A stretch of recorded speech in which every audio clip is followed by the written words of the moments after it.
Sinong mahilig ng fruits dyan? Papaya. Bagong pitas. Kaso lang madilim ang ating kusina. Madumi pa yung aking kamay kakapitas. Pinagpapawisan ako ng mangga, ng bayabas. Yan. Ito, mangga. Mangga na supsupin. Pwedeng supsupin din. Kasi maliliit. Cute. Cute siya na mangga. Tapos ito, chiesa.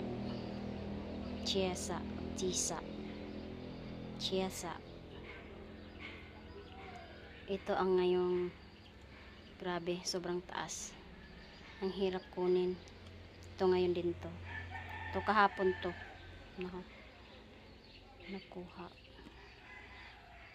Sino mahilig ng fruits? Let's eat. Dampot lang. Isa-isa lang para magkasya sa ating lahat. Sobrang laki. Kanina gutom na gutom ako. Ngayon parang nabusog na ako. Sa dami niyan. Thank you sa grasya. Ayan lamang. I-flex ko lang at bye. Thank you for watching and sharing and liking and follow.